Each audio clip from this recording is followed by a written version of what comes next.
We have begun our commentary, our study of Sri Aurobindo's commentary of the Kena Upanishad, and last time we read the first chapter of his commentary, where he gives us an outline and overview of the entire text, culminating in the great idea that this world is only an inferior action and a superficial representation of something which is infinitely greater, more perfect, and more real than itself. And what is that something? And he says in the last paragraph that we read, it is the all bliss which is infinite being and immortal force. It is that pure and utter bliss, and not the desires and enjoyments of this world, which men ought to worship and to seek. How to seek it is the one question that matters. To follow after it with all one's being is the only truth and the only wisdom. And I mentioned that there is an aphorism of Sri Aurobindo where he puts forward a similar idea. I read from his Thoughts and Aphorisms, what is here numbered as aphorism number 5. He says, if mankind could but see, though in a glimpse of fleeting experience, what infinite enjoyments, what perfect forces, what luminous reaches of spontaneous knowledge, what wide calms of our being lie waiting for us in the tracts which our animal evolution has not yet conquered, they would leave all and never rest till they had gained these treasures. So he is describing what is there within our reach, but outside yet the current evolution of our animal evolution. Infinite enjoyments, perfect forces, luminous reaches of spontaneous knowledge, and wide calms of our being. And if you look at this, they are in a way, or rather the human life is in a way, the pursuit of human life is in a way a reflection of these four things. We seek in our life enjoyment, and the most obvious form of that enjoyment is through the senses. We see, we hear, we taste, we touch, we smell, and it is through the senses that we enjoy the world. And one of our most important, prominent motivations is this quest to enjoy life. But all our enjoyments here are fragmented, that we catch pieces, and having caught a piece momentarily, it fails, and we need to catch another piece and another piece unendingly.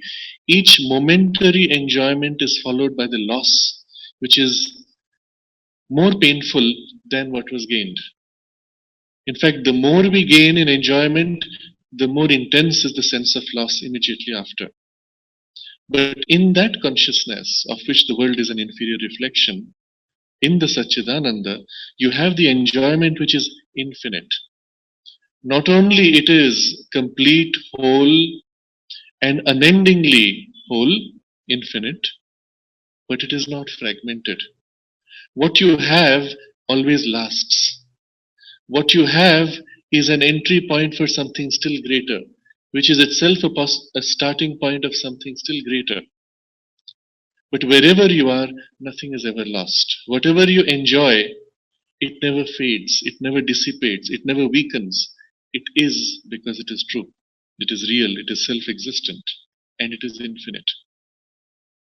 The second thing we see in the human life is we crave to act on our circumstances to be effective in our action. So, we are sitting somewhere, we feel the heat, the discomfort of the heat, we want to reach out to change. Either we move a piece of paper to force an artificial breeze, we invent a fan so that we don't have to keep moving a piece of paper, and then we switch on the fan, whatever it is.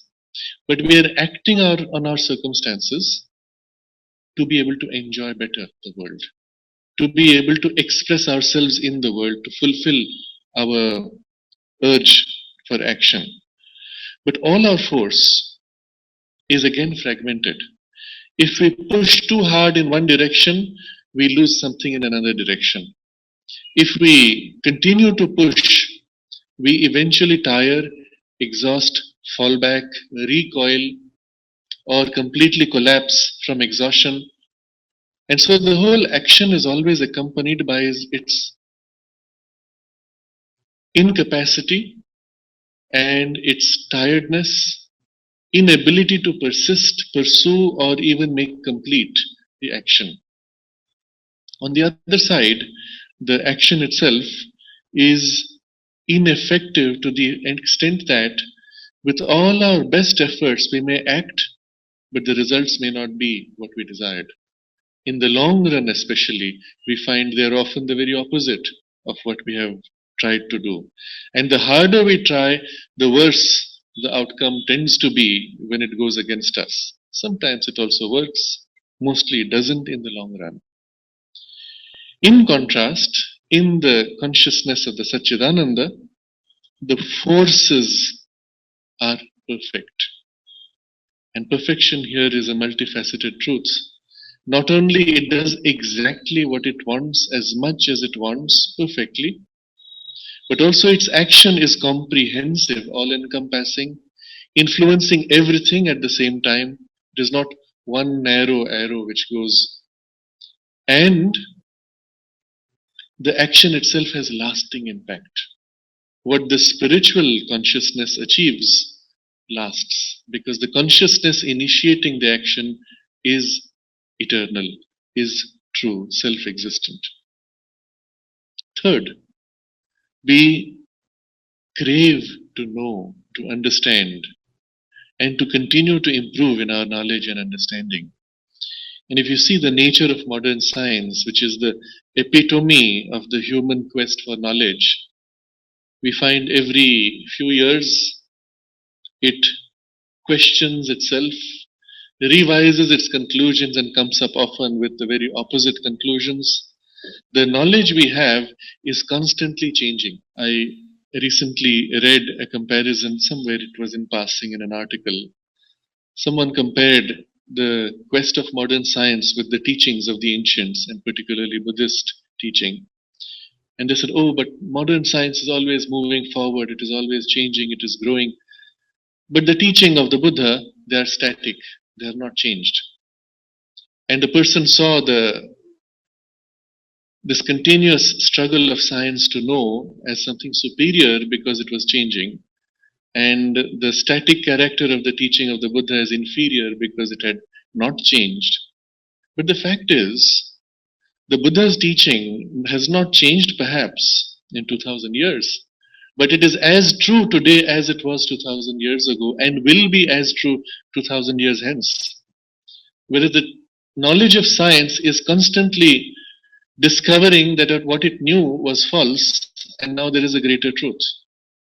And we can appreciate this quest to always grow in knowledge and change and question oneself and move forward. It is good, but after a while, even the scientist tires. There are so many, having reached a certain point when the vitality weakens, they stop. They stop struggling. This is where I am. There are others who will now pursue further. I cannot. I'm tired of running, to get nowhere finally, because after all I have learnt, everything is still in doubt. So this is the nature of human quest for knowledge. And all the while you have to struggle, you have to work so hard to capture one tiny piece of knowledge, but which again is thrown in doubt. In contrast, in the consciousness of the Satchidananda, the knowledge is luminous, spontaneous. What you wish to know is spontaneously available and it reveals itself. You do not need to reach out, to quest, to grab, to hold, to acquire. It reveals itself. You have only to turn your attention to wish to know, to need to know spontaneously, It is there. And even in the highest reaches, one does not even need to know. All is. You are the entirety of knowledge. And so the luminous reaches of spontaneous knowledge. And finally, through all of this struggle to enjoy, to act on our life and circumstances, to improve them, and to grow in knowledge, in all of our struggle, we find ourselves constantly in a tension, restless, unable to manage the complexity of life. We ourselves are pulled into a million pieces and fall apart, even as we reach out to meet the million faces of life.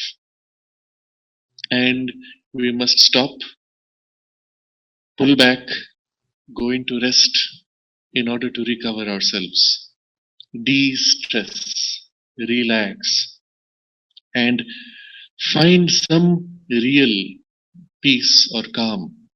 And we cannot. Because the effort to relax itself is an effort. But in the consciousness of the Satchidananda, you have wide calms of our being. Not only there is the calm, the peace, but it is wide, all inclusive, present in the entirety of the whole consciousness of the universe. But also it is the calm of our being. We are ourselves the calm. There is no need to become calm, to get to calm, to acquire the peace. We are the calm, the peace. And it is on the foundation of this peace that we have that luminous, spontaneous knowledge, the perfect force that is the outcome of that knowledge, and the infinite enjoyment, which is a constant, real, lasting delight of existence. Such is the nature of Satchidananda consciousness, the domain of immortality, which is intended to be the further movement of the human evolution. If we do not stop with the current status of our animal evolution and continue further, this is what we are going to attain. And even if we had a glimpse of fleeting experience of this domain and this reality waiting for us, we would leave all and never rest till we had gained these treasures. So what prevents us? And Sri Aurobindo writes in the same aphorism, but the way is narrow. The doors are hard to force, and fear, distrust, and skepticism are there, sentinels of nature, to forbid the turning away of our feet from her ordinary pastures. And the word pasture reminds us that we are still half animal, grazing in the pasture of our current human evolution. And there is as if a barricade of our limitation. But if we wanted, we could turn our feet, not remain circling within the same pastures. We could turn our feet to go further. But there are three different things preventing us. First, the way is narrow. In the analogy, we would say you have to climb now from the flat pasture, you have to climb up the mountain, but the narrow passage is very steep. It's narrow, and so you have to maintain a delicate balance. The spiritual journey requires you to be vigilant at every moment. If you're careless, it is easy to slip and fall. So the passage is narrow, you have to make an effort to remain vigilant and make an effort to climb. Second, the doors are hard to force. Every now and then in the journey, there is as if a barrier, a wall. And it feels like we can't go further. We are unable to, except there is a door. If we are fortunate enough to see it, to recognize it, we may try to push to open, but the door itself is hard to force. And often our current capacity is not enough to push through. So there is a period of rest, intensification of our energy, tapas as we call it, until the intensity that we have gathered pushes the door and takes us across to the other side. And then again, there is a new movement of our sadhana. We grow until again we reach a new door. And so there are many doors, but they're all hard to force. And third are the sentinels of nature, which forbid the turning away of our feet from the ordinary pastures. And who are these sentinels? The sentinels themselves are three: fear, distrust, and skepticism. So when we see the journey ahead, we say, can I do it? Is it safe? Will it really reach? But at first, it is the fear. It is the fear of the unknown. Second, it is distrust. Even if I enter that domain, will I actually be able to do it? Is the promise of something greater beyond true? And skepticism is when we turn away and say, oh, it is not possible even. It is not even possible that something like that can be part of our experience or can exist. And so these are the three sentinels of nature. But if we have crossed the three sentinels, if we have gathered enough of our concentration, and if we take the first few steps, it is possible to have progressively greater and greater glimpses of these domains. And inevitably, Sri Aurobindo observes that if once somebody has had a decisive experience, whatever it is, a glimpse of the spiritual reality, he says it is a sign that the person is marked for the spiritual life. And this is what happens to us, having had that one imprint of the experience. Eventually, however long we may ignore it, eventually we are pulled to begin the journey. So this is the backdrop of what we had mentioned last time. And now we begin the second chapter of Sri Aurobindo's commentary, where he takes up the first verse of the Kena Upanishad. The first verse is in the translation thus: by whom missioned falls the mind shot to its mark, and the mind turns to know something. What is it that makes the mind turn and want to know? And makes it go in the direction of where the knowledge is. And gets to the knowledge and recognizes that this is the knowledge which I was seeking. Now, if you look at a very simple act of thought, out of the blue, your mind turns to something which you don't know and you want to know. But you know that you are able to know it, and you know that you will recognize it when you get to it. How do you know all this? And what is it that turns your mind, and what is it that makes the mind go in the direction where it will get the knowledge and not some other direction? Because you don't already know it. If you think about a very simple act of thought, you end up with this extraordinary sense of wonder. There is obviously something which already knows what I have to know, which is able to turn the mind to want to know it, which is then able to push the mind in the direction where it will get to it, which in the mind awakens the sense of recognition when it gets it, and allows the mind to absorb the knowledge and know it in identity. And there's something extraordinary out there which is happening in every moment of our thinking. By whom missioned falls the mind shot to its mark, and it falls exactly there where it wants to get to. So this is regarding the mind. Next, by whom yoked moves the first life breath forward on its paths. And this is the life force in us which is reaching out to act.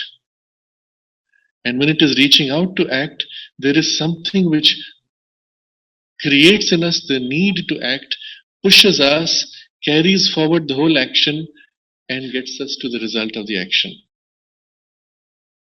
Life breath itself is as if yoked and pushed. Something in us yokes, binds the life force and pushes it in the right direction. By whom yoked moves the first life breath forward on its paths. Third, by whom impelled is this word that men speak? We're sitting, there's a discussion going on, perhaps we're not too interested on that day. And then suddenly we have this urge, this impulse to say something. And we say what we wanted to say. And just a moment back, I had no interest at all.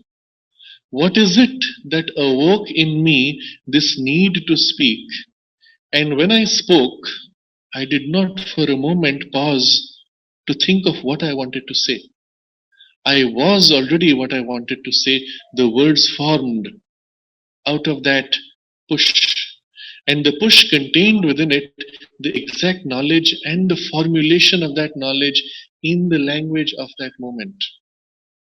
And this is even more unusual when you consider that you're sitting in a group in which there are different languages being spoken, perhaps.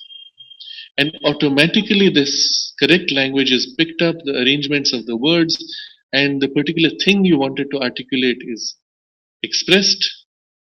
And when people hear the words, they only hear sounds. In their mind, the words carry something which brings the exact knowledge or experience which I wanted to convey.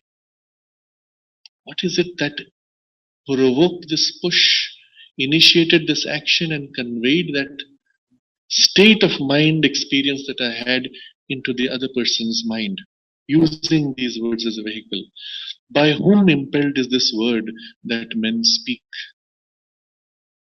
So it's not what the word carries, but who impelled the word itself to push forward. And then, fourth, what God set eye and ear to their workings? And the eye sees, and later we will have the description of the sight within sight and the hearing within the hearing.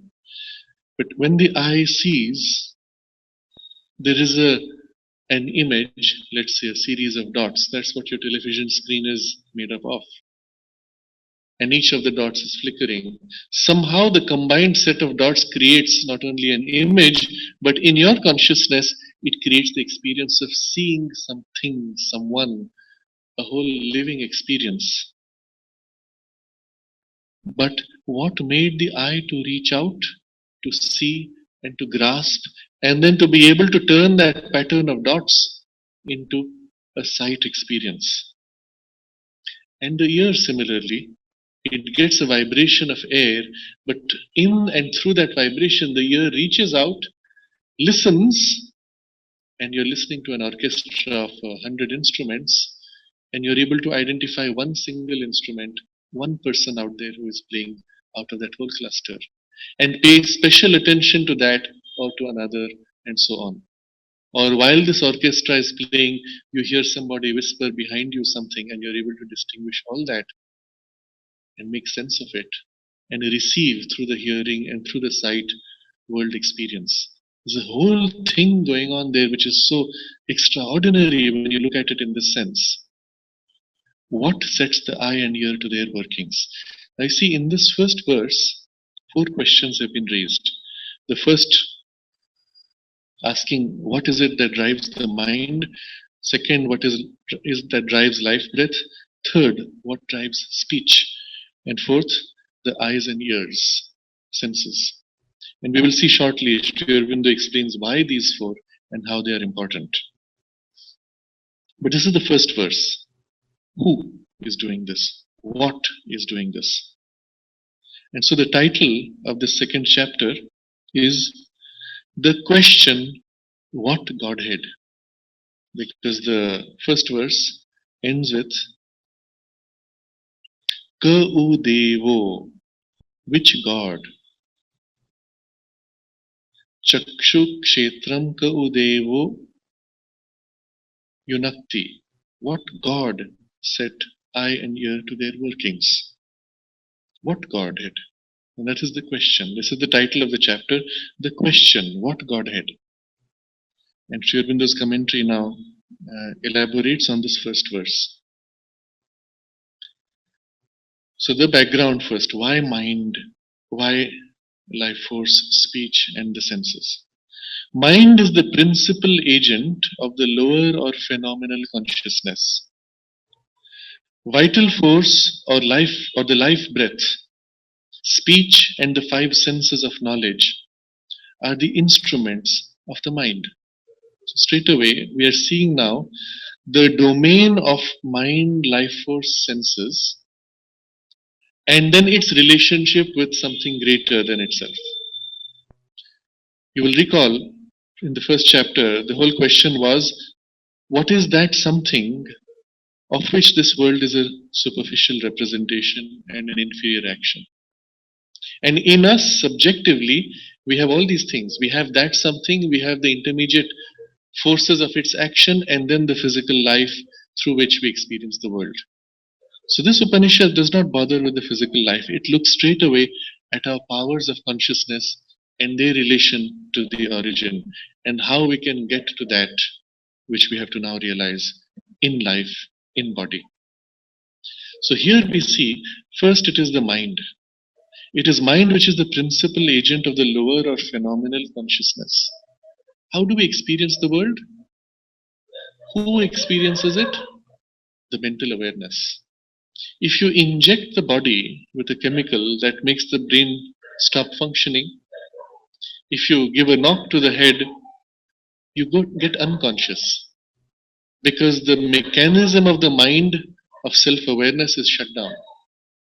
Your body continues to live, but effectively you are not aware of the world. You are not able to act upon the world or receive from the world.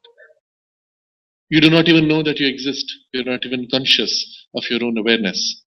So the principal agent by which we have this experience of the phenomenal world is mind. And how does the mind itself engage with the world? Vital force or the life breath, speech, and the five senses of knowledge are the instruments of the mind. Mind needs life force. Through life force, it acts on the five senses of knowledge and the speech. In fact, also five instruments, organs of action, including speech. So mind, and next life force, and then the sensory instruments. These are the three by which the whole lower phenomenal experience of the world is had. And so this is the immediate focus. And the question asked is in relation to these three. Sri Aurobindo elaborates now. Prana, the life force in the nervous system, is indeed the one main instrument of our mental consciousness. So first, mental consciousness is principal agent of our experiencing the world. Its main instrument is prana, and prana he defines here as life force in the nervous system. You see, the whole Upanishad focuses on us, on our subjective experience. It's not looking at the organization of the cosmos out there. It's looking at us inside as we experience it. And that's why everything that follows is an introspective process by which we can get free of the entanglement in the phenomenal experience and inside ourselves turn our attention to that and recover that. So the whole journey of the Upanishad itself is a journey of the sadhana. So prana here is life force in the nervous system.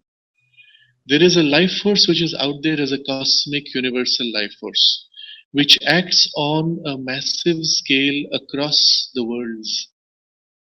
There is a world of life force where life force predominates. But the life force itself extends across all worlds. It's not limited to just that. And it extends also into the material world. And in the material world, it acts on all material phenomena, including the rays of the sun as sunlight, the heat of the sun, the movement of the air, the movement of the waters, and if you go deeper inside, the movement of the seed, inside the seed of the awakening of the tree and the growth of the tree, inside the minerals, the development of the crystals, inside the atom, the whirling of the electron, and the electron itself as a bundle of fluctuating, rhythmic, compressed life energy. Everywhere it is the same life force working. But in the human being, as the human being has been formed, the life force has taken on a very special organization. It is there in all the atoms in our tissue as much as it is in the stone. But that's not special to the human being. It is the arrangement of the nervous system within us which is special and that does not exist in the stone or in the plant. And it is the life force flowing in the nervous system which is the special character of human life energy experience. Everything else is common with the rest of the universe. So, life force in the nervous system, so prana in the physical body, in the way it flows in the nervous system, not in the way it is hidden inside the atoms, in the way it is actively, overtly flowing. This is prana here. Prana is indeed the one main instrument of our mental consciousness. For it is that by which the mind receives the contacts of the physical world through the organs of knowledge, sight, hearing, smell, touch, and taste, and reacts upon its object by speech and the other four organs of action. All these senses are dependent upon the nervous life force for their functioning. So we are now getting to a basic biology lesson here, but from the spiritual perspective. And I hope one day the biology itself in schools will be taught from such a perspective. That the mind, as it is embedded in the functioning of the brain, is using the brain as an instrument for connecting to the physical substance. Mind itself is everywhere. It is a cosmic mind, of which a special focus is the individuation of our personal mind consciousness. That further is spread out across the whole body, but its special focus of engagement is through the substance of the brain, for which the brain had to be evolved over a long period to become more and more refined until it became absolutely plastic and sensitive to the pressure of mind. And mind, as it modulates the most subtle substance of the brain, is actually moving it in its own way as mental pressure. That subtle substance moves slightly coarser substance, which moves slightly coarser substance, which moves slightly coarser substance, all the way down to the most dense part of the nervous cellular structure of the brain. So when the scientists study the neuron, the cell of the brain, they see only its most physical part. They do not see its subtler gradations upon which mind is seated and through which it modulates the working of each neuron. And the scientists think that somehow by explaining how the neuron works, they will explain thought. But it's the reverse. It is thought which uses neuron as a subsidiary focal point to wield the biology. So the whole structure of the neuronal arrangement in the brain is highly sophisticated, complex, evolved across millions or billions of years by the presiding mind which has shaped the brain to form and map itself into the brain. So the brain structure is a reflection of the mind structure and mind functioning. As mind evolves, it will further modify the brain structure to reflect more and more and express its higher gradations and possibilities. And this is the reason why when we observe how the brain works and the parts of the brain, we see something very strange. First, there are specialized areas of the brain which could be damaged, but which somehow, if they are damaged, there is something called neuroplasticity. The damaged part is avoided and the functioning is taken up by the other parts. If you just think about it logically, if the brain was the true seat of our awareness and the brain is damaged, how would it transfer the capacity of knowledge to the other parts? Because it's already damaged. Damage would be permanent if brain was the true seat of consciousness.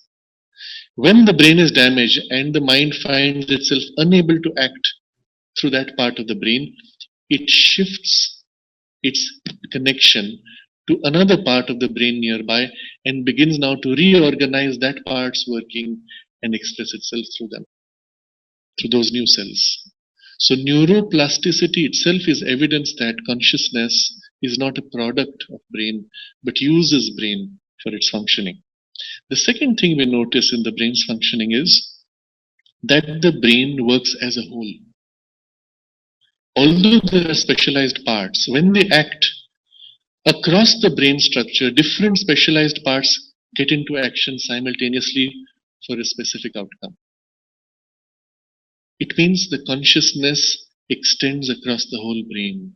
And when consciousness chooses to do something, it wields the different levers of the brain simultaneously for the result that it needs.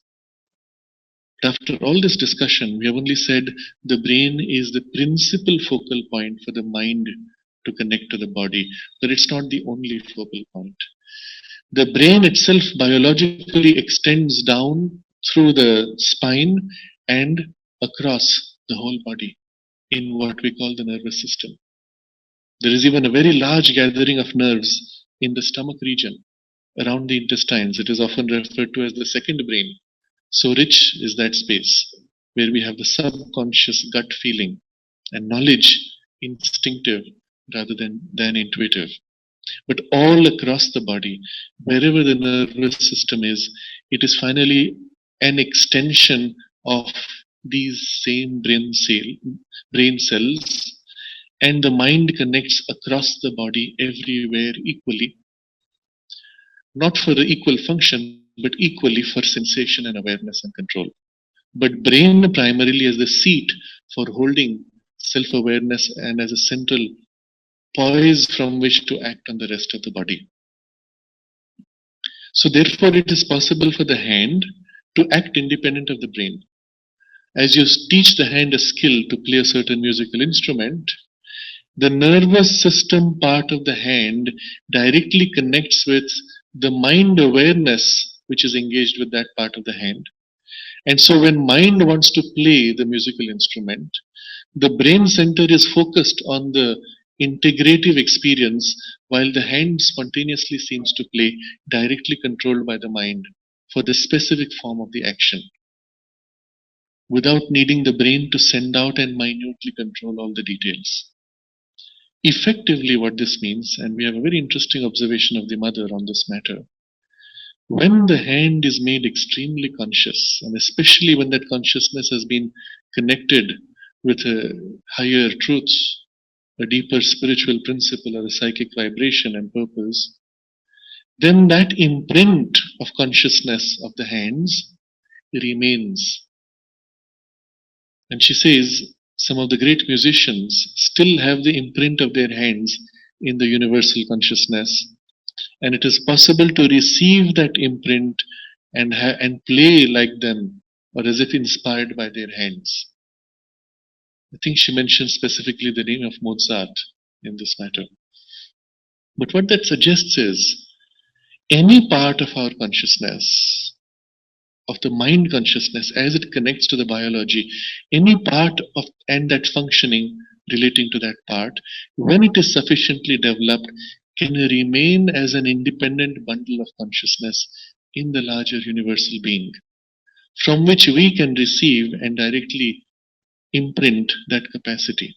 Now, all of this is to highlight the nature of the mind-body connection. But the point Sri Aurobindo makes here is when the mind thus acts on the body, the vehicle of translation, the means by which it acts on the gross material substance, primarily is this life energy, life force in the nervous system. For it is that by which the mind receives the contacts of the physical world and reacts upon its objects. So, when the mind pushes the nerve cells, they start a chain and there's a whole reaction extending through the body. The actual transmitting agency is the life force in the nerves, which then reaches all the way to the muscular tissue and the bones and triggers them, etc. And the reverse equally takes place when you touch something, smell, taste, hear. The immediate application of the sensation on your organs, on your cells, is translated into nerve impulses, and the life force in the nerves. The life force now carries the experience to the mind, and then the mind receives that. Now, this is extremely important to understand because of the enormous implications which go far beyond current biology's understanding. You see, one of the problems we have with biology is because it has reduced everything to matter. When you touch something, it is only the actual physical sensation and vibration which supposedly is converted through the nervous system going to the brain for interpretation. That's the current biology. But what the yogic biology says is when you touch, it is not only the physical substance, but the life energy, the mind imprint, everything of that object enters your consciousness in contact. And your finger itself, being not just gross physical biological cells, but life force and mind substance, receives all those imprints at the same time. And all of them are transmitted by life force of the nerves. Now, part of it may go all the way to the brain, but part of it is converted right there within the cells through life force into the imprint of the mind part, which is in that part of the hand. So there is a contact. There's a tremendous heat sensed. Often the heat will be sensed before the contact even takes place physically by the subtler part of our body. And immediately the mind in the hand pulls the hand back. And we call it a reflex.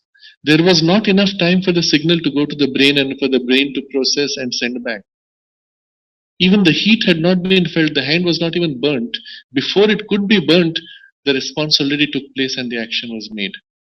But the mediator between the most physical biology, that is the muscle and bone, and the mind was this life force. And its principal vehicle is this, the nervous system. It acts equally in each cell, but the nervous system is the principal vehicle for the collective organization of the body's working, the hands or fingers working. And so it is through this life force in the nervous system that the mind receives knowledge. Now, again, the implication is even more. I'll complete that. When, therefore, I touch a handkerchief, let's say, somebody left a handkerchief, I reach out to pick it up. Perhaps even before I touch it, there is a sensation. But let's say I touch it and pick it up. At that moment, the life force is carrying the knowledge, not merely signaling of the nervous system with electrical impulses. It is life force, of which the electrical impulses are the lowest, grossest part. And the life force therefore transmits also the overall imprint of life force, the vibration of the handkerchief, the feeling of the person who has been using it, which is embedded in the handkerchief, even perhaps the thoughts, the emotions of the person. And immediately one has a sense, oh, this belongs to some so and so. Why, if you ask? I'm not too sure. It just feels like it is of that person because the vibrations are so similar. But those vibrations which I felt are not the result of the physical sensation, but the life force receiving life force. And because life force is the primary vehicle for communication, therefore, it is possible to touch and receive so much more than the gross physical reality only. Similarly, a person, you reach out, perhaps without even touching physically, the life energy reaching out and touching. There can be a whole intense contact of what the person thinks and feels and is like as a person. There's a very interesting text of the mothers where she speaks of how this life force functions through the senses. She says, by training, it is possible to do this. And I'll just describe what she says. You can extend the hearing. So when you listen, for example, you hear something far away, you're not sure what is it, and then you pay attention. Now observe what happens when you pay attention. All your awareness narrows down to focus on that thing which you have barely heard. And then as you concentrate, it's as if some part of you extends out. What was that which I heard? And then the sound comes again. Now I hear it more clearly. How did that happen? And mother says it's because through the hearing, there is a nervous vibration of energy which reaches out, and you can extend it like this and go more and more close to that until you hear it as if it is happening next to you. And she says, in this way, by training, you can extend the range of hearing far, far, far, far away. How far? Even a kilometer away. And the same principle applies to all the senses, including sight. When you see something, there is a nervous energy which is receiving, but it is possible to project the nervous energy and as if project the vehicle of sight across and see beyond what is beyond this wall, what is in fact happening in another room. And it's a projection of the sight and the nervous energy of the sight which goes out this way. How far? Very, very far, even across the world. Now, this principle, if you understand that the principal vehicle of this communication is the life force, all this becomes obvious. As long as you believed that sight and hearing were merely vibrations imprinting on your cells, translating into electrical impulse to the brain, none of this is possible. And so when they speak of these psychic phenomena, you say impossible. But the moment you realize it is nervous energy, the nervous energy is able to extend beyond the body. Although it uses the nervous system primarily as its vehicle and it's by habit bound to the nervous system, it is not limited. It is always extending a little more and a little more. And by conscious training, you can extend it much more and even enormously far. In many of I've mentioned the remote viewing as an exercise which was specially developed in the military of certain countries and is actually taught. There are various ways of doing it, but one of the ways is this kind where you extend your sensory perception to a great distance. And you actually feel yourself there and experience the realities of that space as if you are personally there, because your senses are actually operating from there. If somebody had an occult sight, they would even see this energy reaching out and extending beyond like this.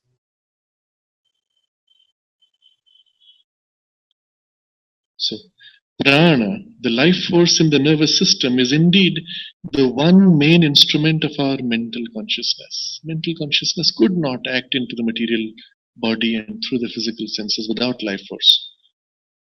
For it is that by which the mind receives the contacts of the physical world through the organs of knowledge. And then he lists the organs of knowledge: sight, hearing, smell, touch, and taste. We'll come back to this a little later. Why are they five? We'll come back to it later. So it is through them that it receives contact of the physical world and reacts upon its object by speech and the other four organs of action. So the mind also responds. Not only it receives, but it pushes out its impulse through the same life force, primarily traveling over the nervous system to act, move the fingers, speak, etc. So now he speaks of speech and the other four organs of action. There are in all five senses of knowledge and five organs of action. In the yogic tradition, they are described with the Sanskrit word Jnanendriya and Karmendriya. So, Indriya, sensors, Jnana, knowledge. Knowledge sensors, Jnana, Indriya. Similarly, Karma, Indriya, action sensors through which action goes out. But they're still Indriya, and why is it Indriya? The word Indriya reminds you of another name, Indra. And remember, Indra is the lord of the mental consciousness.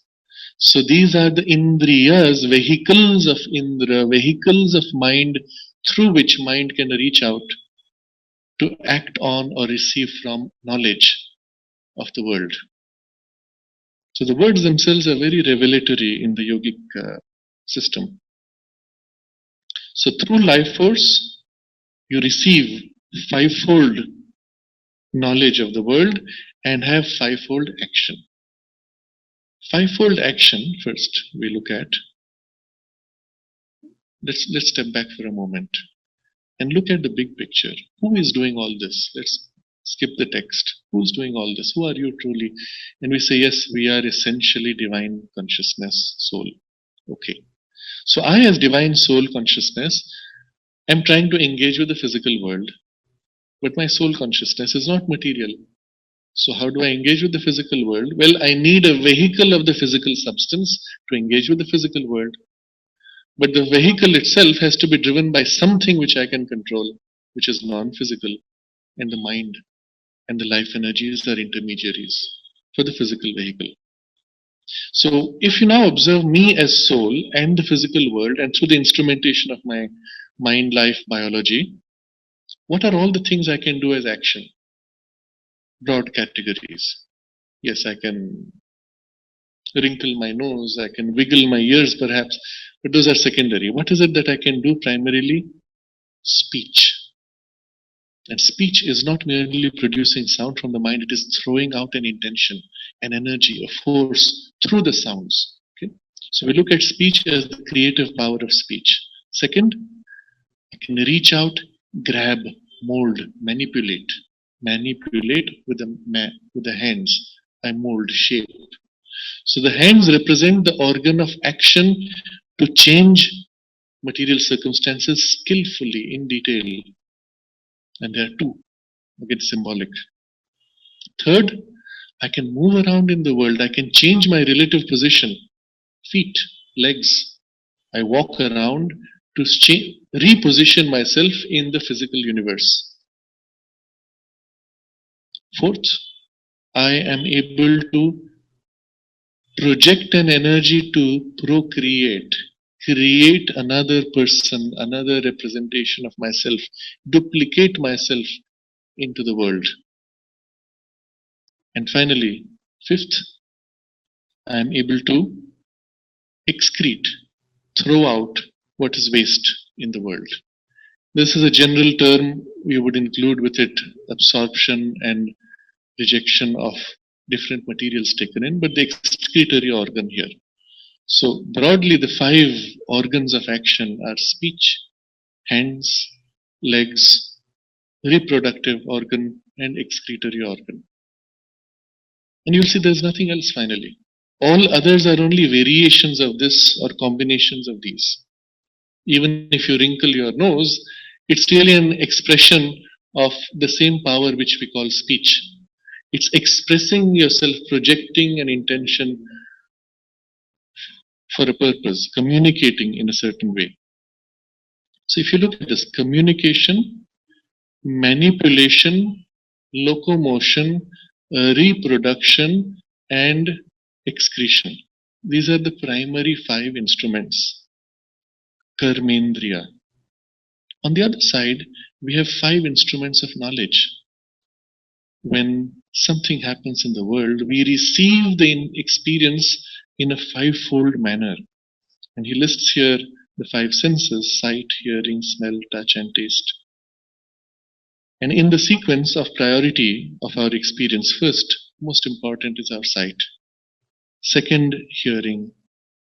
And then smell, touch, and taste. And smell, touch, and taste have a great similarity. They are almost as if of the same category in the nature of our experience. But there could be other cultures, other biological arrangements where sight is weak, smell is stronger. Or as Sri Aurobindo observes very interestingly, the ants communicate by touch. When they meet in the line, if you watch carefully, they stop and they touch each other, and by the touch they communicate what it is they have seen, felt, or experienced, the food and how to get there. So there may be variations, but these are the five senses primarily. And anything we experience, even when we experience a person's thoughts or feelings, we register them in this fivefold way. You meet a person and you say, oh, his vibes were sticky, or his atmosphere was very clear, light, and all your experiences translated in terms of five senses somehow. We can even experience magnetic fields. electric fields. Some people are highly sensitive to these things, but when they experience them as a sound or a sight or as a touch, as an irritation, whatever form. It's always fivefold sensory experience in which we sense whatever it is we sense, even other grades of reality. Why five? It all comes down to five elemental states, which he will describe next.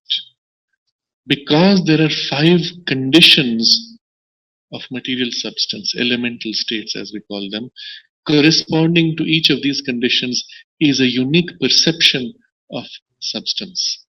And therefore, five senses, because there are five elements. Of that, the next paragraph will involve some elaboration. We stay with the text now. All these senses are dependent upon the nervous life force for their functioning. Now, this is a very important statement. When we are taken for surgery, let's say somebody has an injury in the hand and the doctor has to cut. He injects something not at the location where the surgery will take place, but a little further up, at a focal point of the nervous system where a large number of nerves are passing through. And he injects a substance there, as a result of which the whole hand now becomes numb for me. Suddenly I don't feel the hand anymore. If someone touches, I feel nothing. If I try to move it, I am unable to move it. Or even if I see the hand moving, I don't feel it moving, depending on the degrees of the anesthesia. If that anesthetic is applied in a general way, the whole of my consciousness goes unconscious. I'm no more aware of my body. I may still be aware of myself as an awareness, but without body sensation. And if you inject a little more, even that vanishes. I forget even my own awareness. What has happened when this anesthetic was given? Simply put, in yogic terms, the nervous life force flow was blocked. And when that was blocked, all the sensations vanished, all the action energy was unable to go through. I cannot move my hand, nor can I feel. If you overdo it now, it can sever completely the life force flow, and then there will even begin a degeneration of the biology because there is no life force to sustain it. Fortunately, the nervous system is one of the channels of this communicative life energy. There is a grosser life energy which is also spread through the blood and so on. And if you block the blood flow, then the degeneration is more rapid. But on the physical overall consciousness, if you put a general anesthetic, if you put too much of the general anesthetic, the person goes so deep into sleep, unconsciousness, and trance that you cannot bring him back. He's unable to recover. And so it is a very precarious balance that the anesthetist has to watch. Just enough that the person loses sensation of the body and self-awareness, but not too much that he cannot be brought back. If this continued long enough, too deep, the person would slip into coma, unable to wake up. What happens then? The person is aware of himself subliminally deep within, but has no awareness of body, world, or even how to reconnect to the body. He is as if a disembodied consciousness, unable to reconnect and recover. So the anesthetic is a substance that blocks the flow of life force in the nervous system and therefore has this effect. And you can see it can be skillfully used or wrongly used for drastic results. All these senses are dependent on the nervous life force for their functioning. And mind is dependent on this life force to receive and to control. So the Upanishad therefore begins by a query as to the final source or control of the activities of the mind, life force, speech, senses. Now you understand why these four are the questions that the Upanishad takes up. Mind, because that's our means of experiencing the world. Life force, because it is the main instrument for the mental consciousness to act. And then speech and senses, representing the final indriya, the vehicles at the most material level: mind, life force, speech, senses. The question is, kena, by whom or what? Now the second paragraph takes up this worldview of the rishis, because they saw the universe as formed of three gradations, of which the most physical is this, the material is the most physical, lowest substance, and it is formed of five elements, and then upon that are these energies, and above that is the spirit. And then he discusses how the Upanishad focuses on the relationship between the spirit and these mental and vital energies in between. It ignores completely the biological aspect, except by implication when discussing the senses. So this is our first entry into the text, and you can see how profound it is, how suggestive it is, and how much knowledge Sri Aurobindo's commentary reveals. Sometimes just by a suggestion, just by pointing out to a few things without necessarily elaborating. We'll continue this text next Sunday, and we can reread the first verse and meditate on it briefly. In Sanskrit, Keneshitam patati preshitam manah kena pranaha prathama praiti yuktah keneshitam vachamisam vadanti chakshu shrotram ka udevo yunakti. By whom missioned falls the mind short to its mark?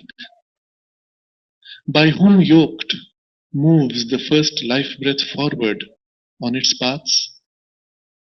By whom impelled is this word that men speak?